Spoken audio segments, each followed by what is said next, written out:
Olá, estava ligando o microfone. Como estamos? Todo mundo bem?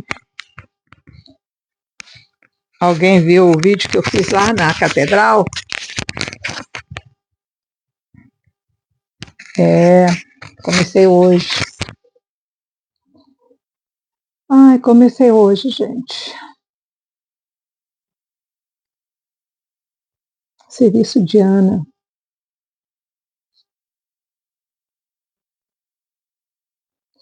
Que o Senhor me dê graça para continuar. Conversei com uma dos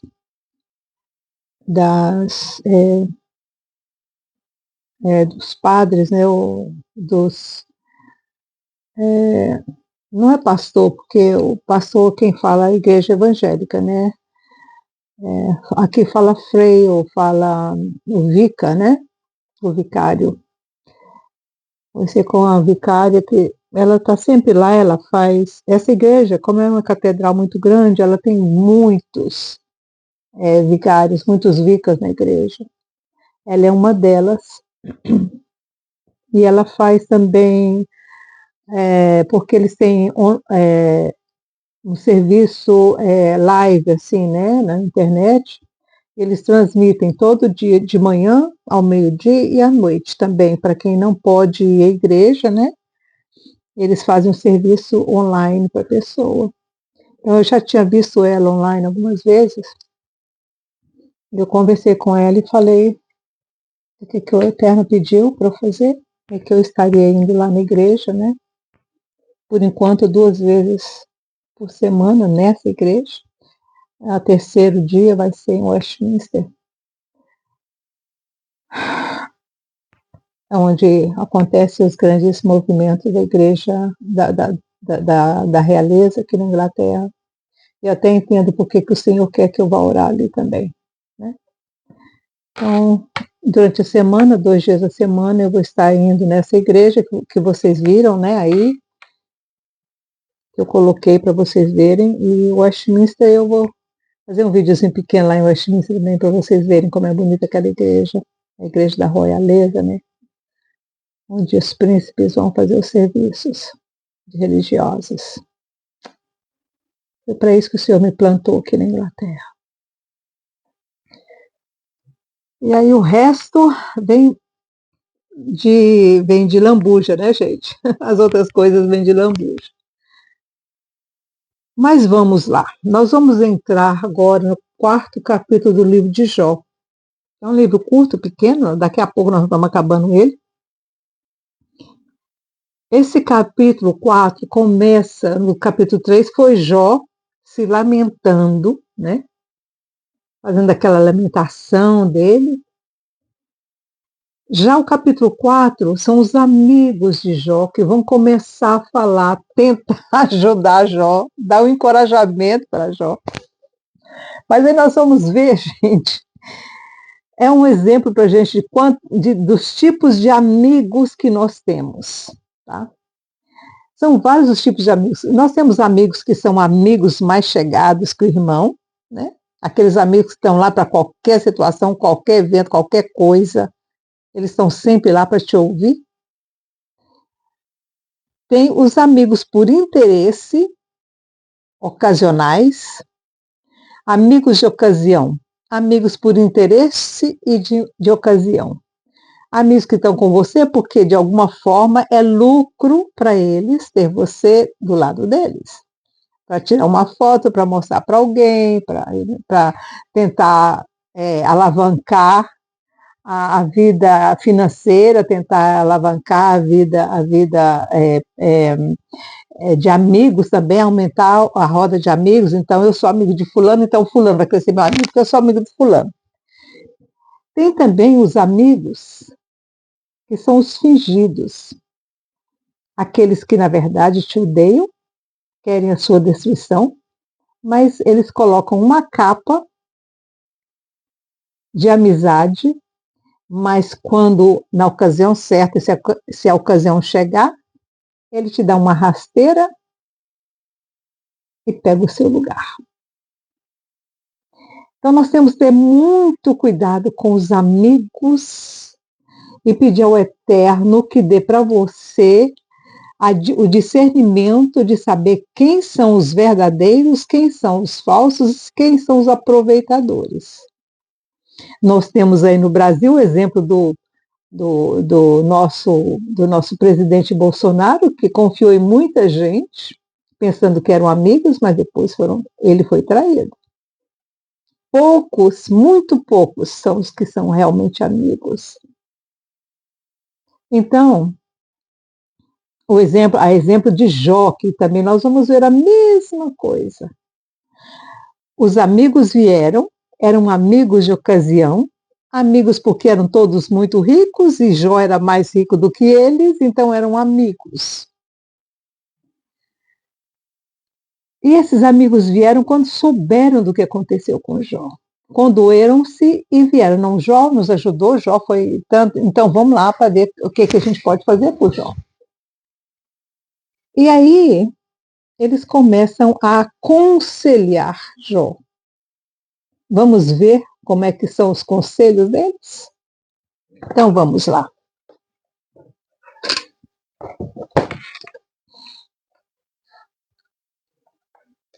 Elifaz é o primeiro que vai falar, tá? Eu estou tomando um chazinho aqui para esquentar um pouco, porque está frio. Ainda mais que eu saí, está chovendo o tempo todo. Aquela chuva da Inglaterra, que não é chuva, não, é de molhar boba, mas que molha, entendeu? Então, eu andei na chuva, né, assim. Aqui a gente nem usa guarda-chuva, gente, porque essa chuva nem precisa de guarda-chuva, mas ela não para, tá? Molha mesmo. Mas como a gente tem muitas capas de frio, né, aí não molha você mesmo, é só a capa. Aí você põe no Ritza para enxugar e fica tudo bem. Elifaz. Jó capítulo 4. Então, Elifaz, o tenamita de Temã, respondeu. Ó o conselho, ó a terapia que ele faz, vai dar para Jó.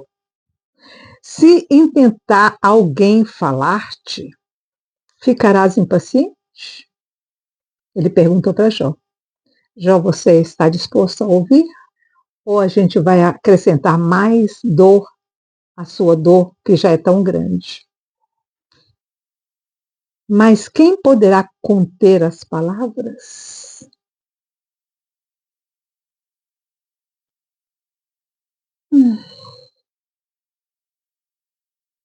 Ele perguntou para Jó se Jó ia ficar chateado, impaciente, se ia aumentar a dor de Jó se ele falasse. Mas ele mesmo respondeu. Como é que ele poderia ficar calado diante daquela situação toda? Pense em como tens ensinado a muitos. Olha que ele reconhece. Ele reconhece os benefícios que Jó trazia. Reconhece a sabedoria de Jó. Olha aqui, pense em como tens ensinado a muitos e tens fortalecido as mãos fracas.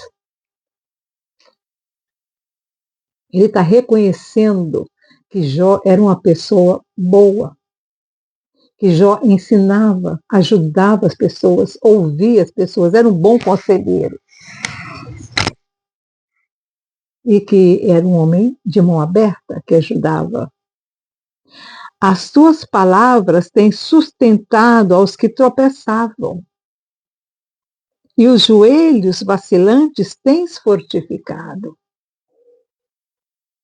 O que ele está dizendo? Eu não estou entendendo por que isso aconteceu com você.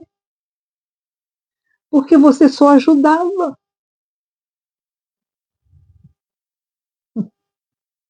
Parece muito com as situações que nós estamos vivendo hoje, né? As pessoas que ajudam as outras, que fazem benefícios, que são caridosas, são as que mais sofrem. Mas nós sabemos quem que está por trás do sofrimento.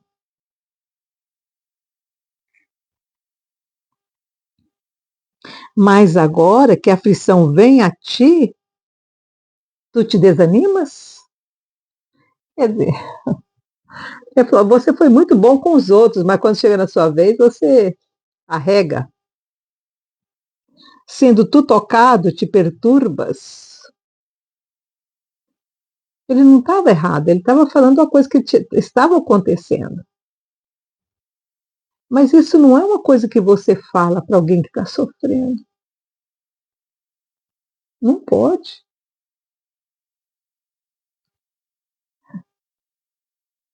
Se alguém chegar para você, você está sofrendo, você ajudou tanta gente, aí vem uma situação na sua vida e te derruba. Você está ali no desanimado. Alguém chega para você e fala: nossa, você ajudava tanta gente, agora por que você está perturbado? Isso ia te ajudar ou ia te irritar? Você ia olhar para a pessoa e falar: você não sabe de nada. Porque esses amigos de Jó não sofreram nada disso.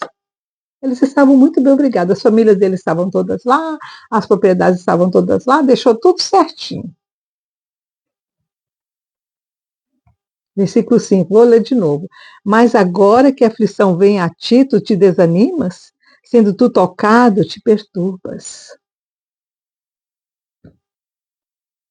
Não é o teu temor de Deus a tua confiança? E a tua esperança a integridade dos teus caminhos? Primeiro, aqui ele disse, não é o teu temor de Deus.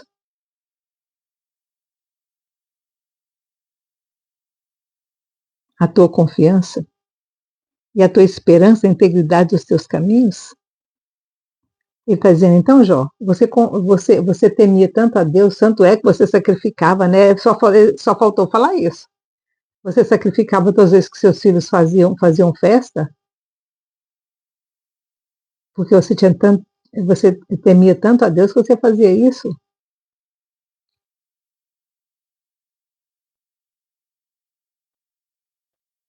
Aí você pensava, porque você era íntegro, você era bom, você ajudava todo mundo, Deus era obrigado a te abençoar e a te proteger.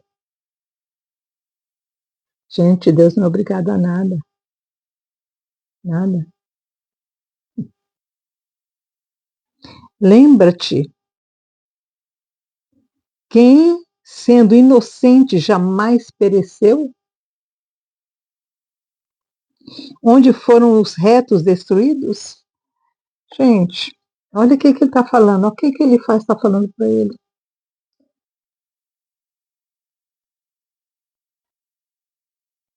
Lembra-te, quem, sendo inocente, jamais pereceu?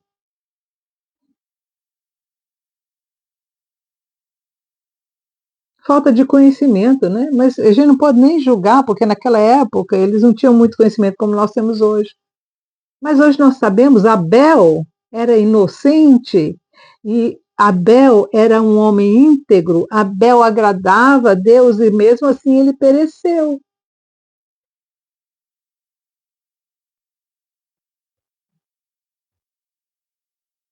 Onde foram os retos destruídos? Há muitos. Oh, meu Deus. Eu não vou julgar ele faz. Tanto é que Jó não julgou ele faz. Mas hoje, gente, vamos olhar para esse exemplo e não caímos no mesmo erro. Hoje nós sabemos que inocentes morrem e que os íntegros são perseguidos. Os retos são destruídos. Vê o que aconteceu com João, com Pedro, vê o que aconteceu com Paulo, vê o que aconteceu, vamos voltar um pouquinho no passado, o que aconteceu com Isaías, o que aconteceu com os profetas, eles eram retos, homens de Deus, o que aconteceu com Jeremias? Eles eram homens retos diante de Deus, e eles foram mortos de forma cruel. Então, os retos são destruídos, sim. porque nós estamos vivendo no reino da maldade. Ele não tinha conhecimento dessa divisão dos reinos, e ele não tinha, por certo, ele sabia que existia um lado negativo, mas ele não achava que esse lado negativo tinha poder suficiente para destruir um reto. E tinha, e sempre teve, e tem até hoje. Os nossos irmãos que estão morrendo na Nigéria, que estão morrendo no Irã, agora, nesse exato momento, sendo mortos. Você sabe o que eles estão fazendo no Irã, gente? Eles prendem eles, e como as cadeias estão abarrotadas e não cabem mais, sabe o que eles fazem? Eles soltam os que estavam presos, mas antes de soltá-los, eles injetam uma injeção neles que vai matá-los devagar em 2 dias. Os retos morrem, sim, porque quem está aqui dominando agora é o capiroto. Infelizmente, o reino das trevas tem poder, sabe por quê? Porque nós, a quem Jesus deixou para iluminar a terra, não estamos fazendo o trabalho que nos foi ordenado fazer. Por que o Senhor tem que convocar diretamente a mim, dizer, Miriam, vai orar, vai para aquela igreja, se possível todos os dias orar, faz que nem Ana. Por quê? Porque só assim, só comissionado a gente faz. Por isso que o mundo jaz no maligno ainda, porque nós que somos a luz, não estamos iluminando. Foi o que ontem a minha filha estava falando, porque ela está impressionada com o que está acontecendo, ela não tem conhecimento, assim, né, que nem a mãe tem, porque eles foram criados aqui na Inglaterra. Não é a situação aqui, a realidade aqui é completamente diferente da realidade do Brasil. Então, ela estava falando que, comparando, né, o tanto de sofrimento que tem agora na Terra, e ela falou, mas como é que a gente pode mudar isso? Aí eu falei, Camila, o reino das trevas tem muita gente, e o reino da luz são poucos. Mas esses poucos podem iluminar. Esses poucos podem iluminar. Uma vez, há uns anos atrás, eu conheci uma pessoa e ela me disse, Miriam, o Eterno me mostrou que você é como uma luz num lugar muito escuro. Ela não sabe, ela sabe que eu moro na Inglaterra, ela mora no Brasil, essa pessoa. Ela disse, mas ela me viu num campo, tinha água de um lado e do outro lado, uma floresta muito grande. E quem passava por mim, eu dava uma flor para essa pessoa. E essa flor, quando eu dava para essa flor acendia como se fosse uma lamparina, uma lâmpada. E essa pessoa saía. Então, aonde eu estava, começou a iluminar, tendo luminárias assim no meio da escuridão. Na época, eu não entendi bem aquilo que o senhor estava mostrando para ela, mas agora eu sei. Agora eu sei o que o senhor mostrou para aquela mulher. E é isso, gente. Nós estamos num lugar negro, sujo. Tá? A terra jaz no maligno. E nós somos lamparinas que Jesus de Nazaré deixou aqui para iluminar. Então tem destruição, sim. Ele faz, não estava certo. Versículo 8. Segundo tenho visto, os que lavram iniquidade e semeiam mal, isso mesmo cegam. Eu sei. Aquilo que o homem semear, isso também ceifará. Mas esses homens, esses aqui, ó, que lavram iniquidade, eles têm uma proteção do capiroto. E até que a justiça aconteça na vida dele, ele tem muito tempo para fazer maldade. Lembra que eu já falei muitas vezes sobre a luta espiritual que existe? Quantos dias levou o anjo, o anjo Miguel para vir trazer o recado para Daniel. 21 dias, porque o rei da Pérsia estava impedindo ele de passar. Um arcanjo, gente, do cacife de Miguel, teve problemas para se movimentar do norte e trazer a novidade para Daniel. Vocês entendem? Então, eles prosperam sim, porque o capiroto dá para eles. Com o hálito de Deus perecem, com o sopro da sua ira se consomem. Também. Mas essa morte aqui é eterna. Os leões podem bramir e rugir, contudo quebram-se os dentes dos grandes leões. Quer dizer, quando o leão envelhece, né? Quando o leão envelhece, os dentes apodrecem, aí ele morre também. Mas a maldade que ele fez foi feita. Perece o leão por falta de presa e os filhos da leoa são dispersos. Uma palavra se me disse em segredo e os meus ouvidos perceberam um sussurro dela. Entre pensamentos de visões noturnas, quando cai sobre os homens o sono profundo, sobrevieram-me o espanto e o tremor, e todos os meus ossos estremeceram. Olha que eu até estava falando com esse homem, quando ele estava dormindo. Um espírito passou por diante de mim e fez-me arrepiar os cabelos do corpo. Você vê? Eles também sentem. Os falsos amigos também sabem, sentem a presença do capiroto. Olha aqui, versículo 15. Um espírito passou por diante de mim e fez-me arrepiar os cabelos do corpo. Parou ele, mas não consegui discernir a sua aparência.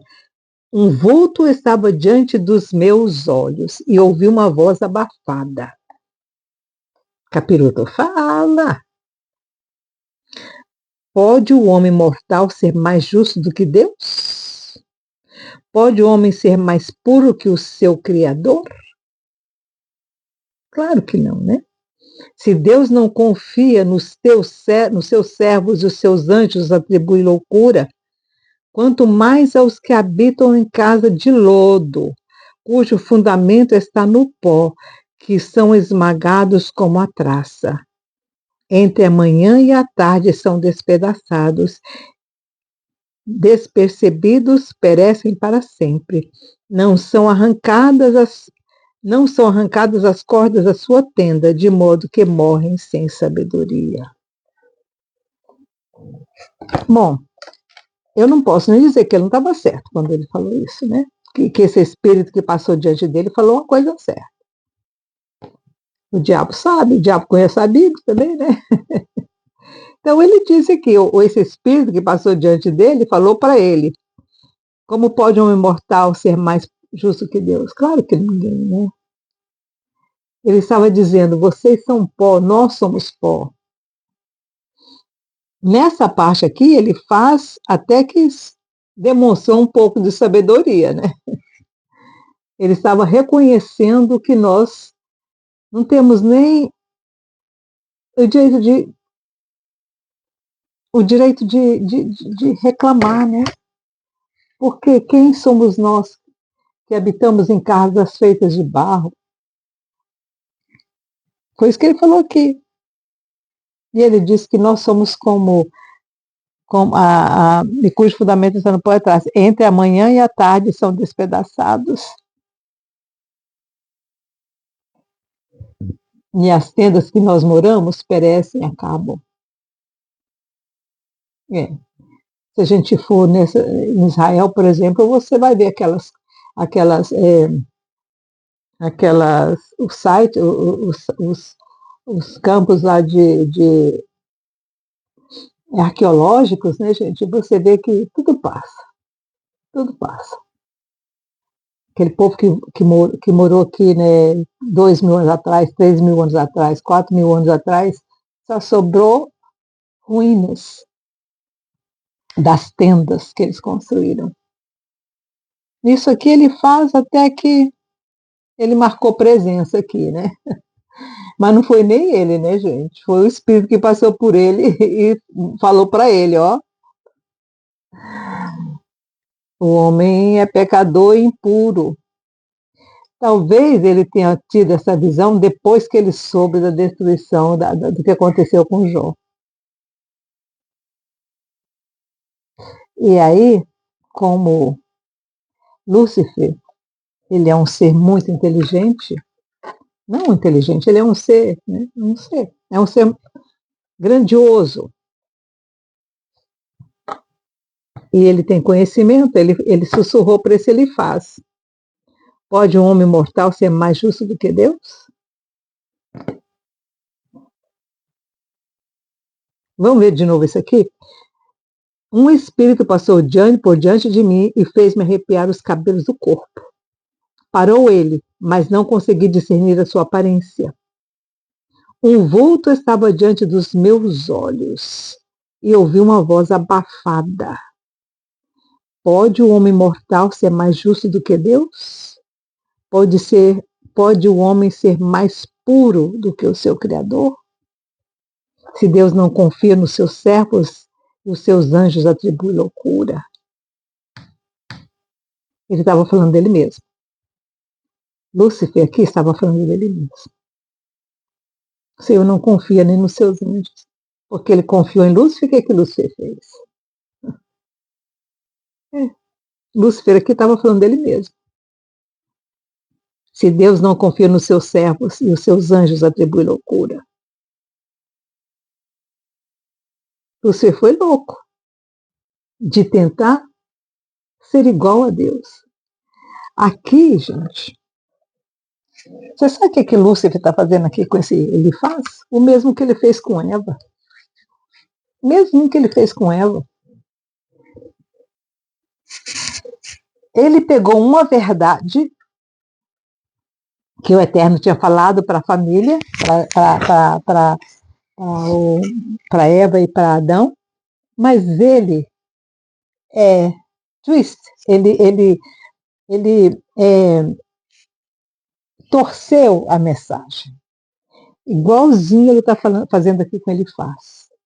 Realmente ninguém pode ser puro como o Eterno, ninguém é verdadeiro como o Eterno.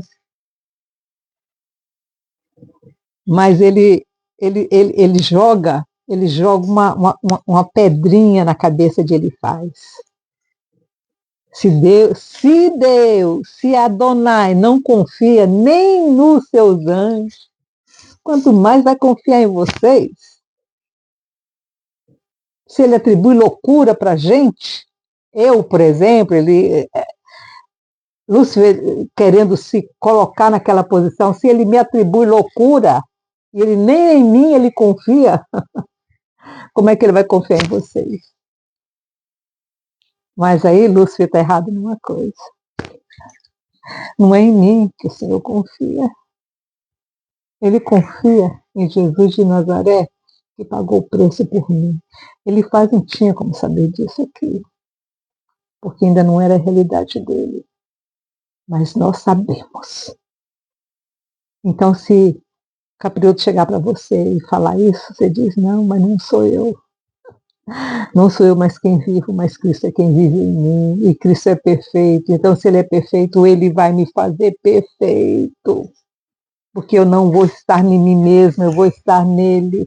Por isso que a palavra fala que aquele que está em mim e eu nele. Gente, aquele que está em mim, Jesus disse, aquele que está em mim e eu nele, não perece. Nós temos que estar em Jesus, porque se nós formos olhar isso aqui, realmente é verdade, mas sem Jesus, o que Lúcifer não se regenera, é porque ele não quer se submeter à vontade de Jesus de Nazaré. Qual é a briga de Lúcifer quando ele foi tentar Jesus? Me adora. Porque ele estava dizendo, me faz maior do que você. Me faz maior do que você. Aí Jesus disse, vai para trás de mim, Satanás.